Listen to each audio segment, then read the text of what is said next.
Hi, welcome back to another episode of This Week in College Viability. My name is Gary Stocker. Today what I want to do is show how to use the College Viability App to analyze those colleges, in particular the ones that are weak. And what I have chosen, I've chosen 10 colleges, private colleges in Missouri. Let's take a look at the list right here. And we're going to start by looking at their FTE enrollment. And these colleges, for the most part, 9 out of the 10 have had decreasing FTE enrollment since from the 2014 to 2021 time period. It's one of the indicators that suggests a college could be in trouble.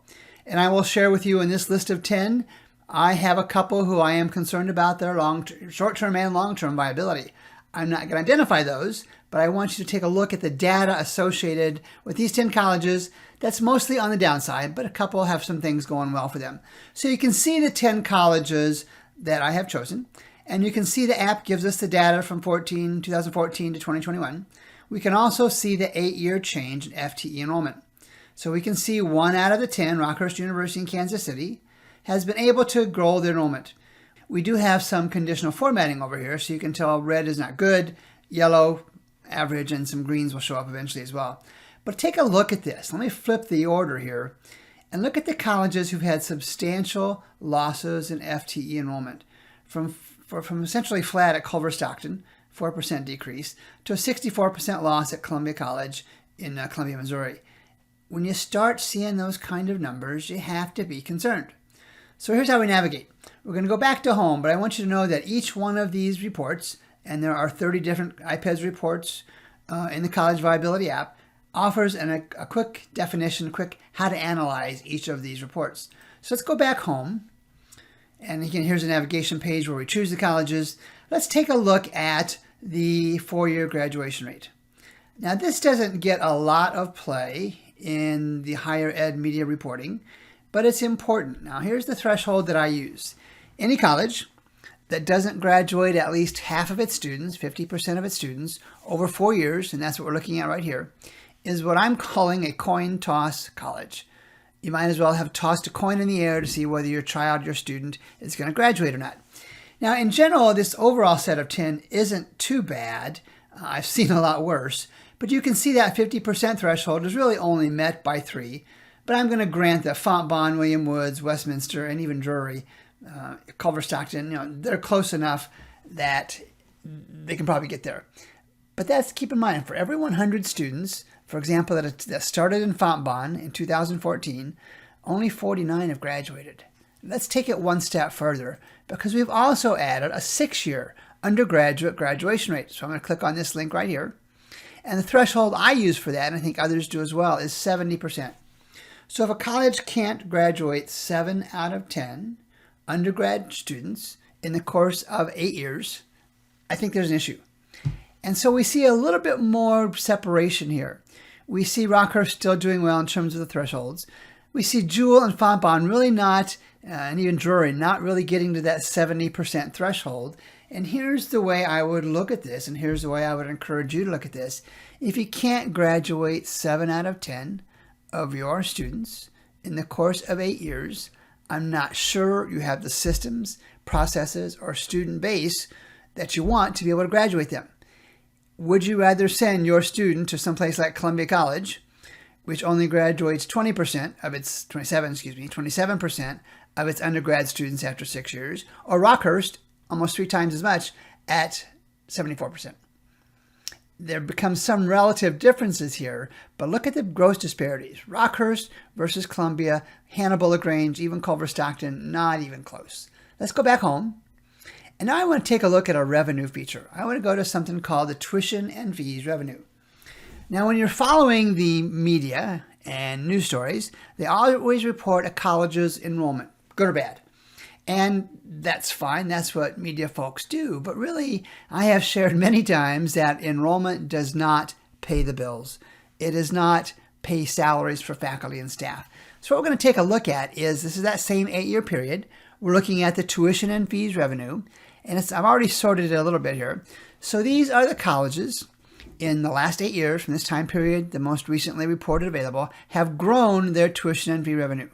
Rockhurst and Culver Stockton are the only ones tuition and fee revenue is the primary, if not predominant, source of revenue for these colleges, and yet over the period of 8 years, 8 out of 10 have had decreased tuition and fee revenue.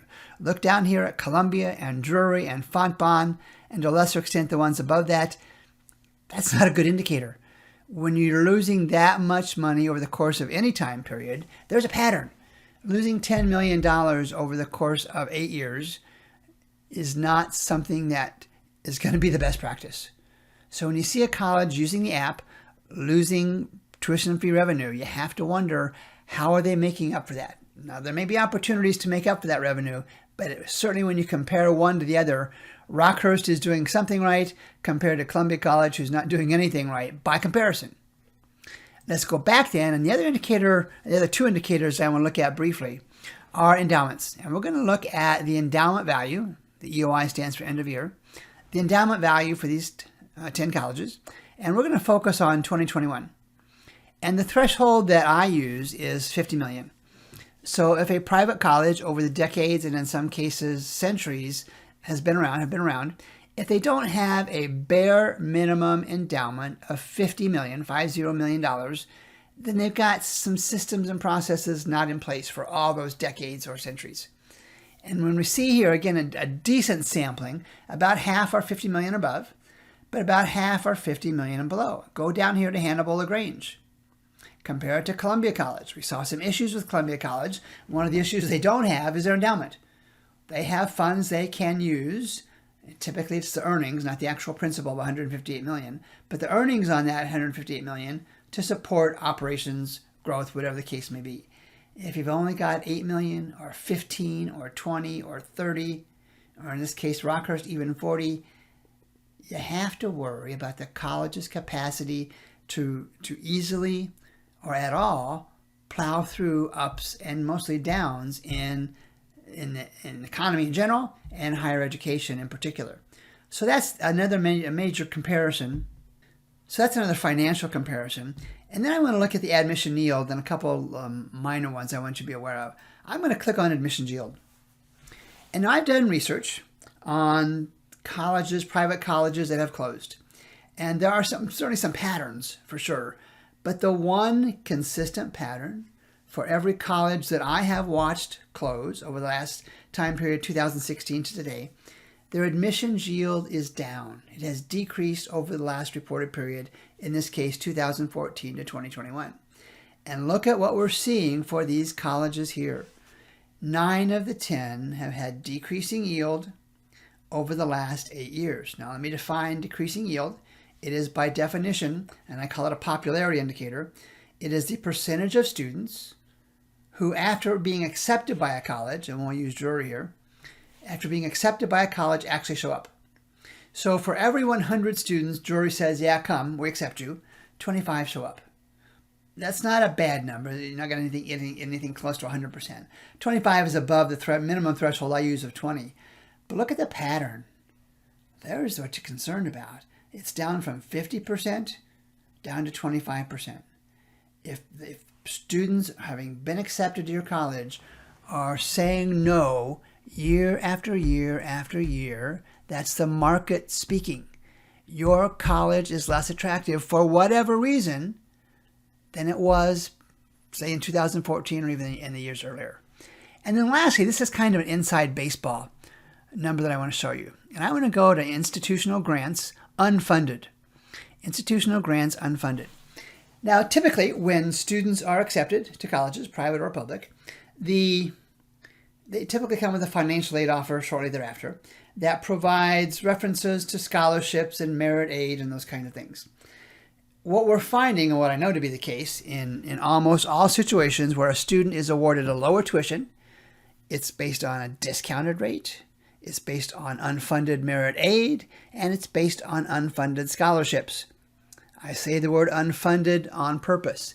These are all just different ways to say, hey, we will charge you less, discount, to come to our college. So let's take a look.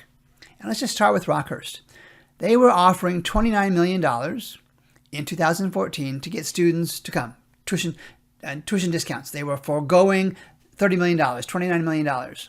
In 2021, they were foregoing a little over $39 million. Think of the impact that has on their capacity to operate their college. And again, we see the pattern. We'll just look at the change. Culver Stockton up $9 million. Just they're trying to give away the store to get students to show up. Look at that percentage. It went from 1.6 million to 11 million in 8 years, up almost 9 million, and they still have decreasing enrollment. Drury up 8.5 million, and Fontbonne and Columbia. Then interestingly, there are some colleges, and 4 in this case in our sample set, who have tried to manage that tuition discounting at lower fees. And we see Hannibal and Westminster and Stevens College and William Jewell.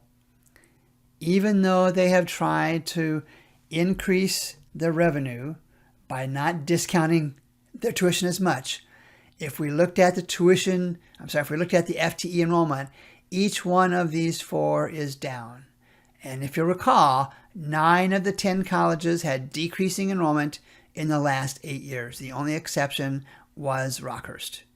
So what we've been looking at here is the executive analysis version of the College Viability App. It is for higher education leaders, reporters, stakeholders across the board in higher education. It's a pricey proposition. I'll list the price in the description down below. But there's also a simpler version. This is the 2023 Parents College Viability App. It's the risk analysis version.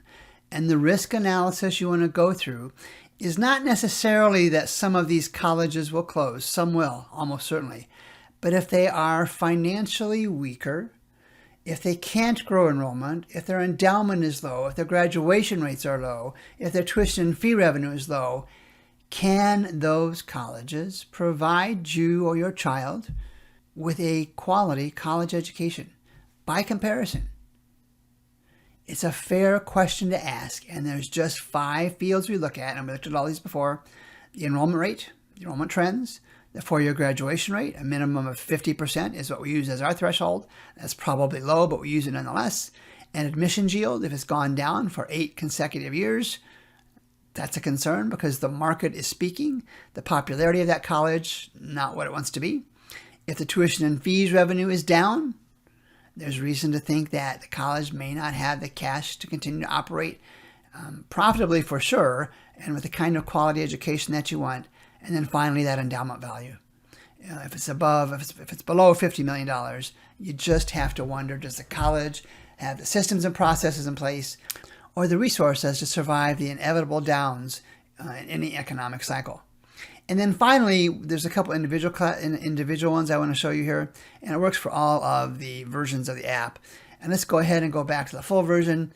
Let's just go to the FTE enrollment, and I'm going to show you how to look at individual colleges. Let's go ahead and grab Fontbonne University. So I'm going to right-click on top of that. I'm going to do the drill through, and I'm going to see the single college snapshot. And what that's going to do is going to take me to Fontbonne University, and it's going to show me what it's doing well at. Admissions yield, not bad. Graduation rate, not good. 6-year graduation rate, not good. Your tuition fee is down, not good. Endowment value, not good. It's kind of a single glance for all these colleges. You can go back to the report.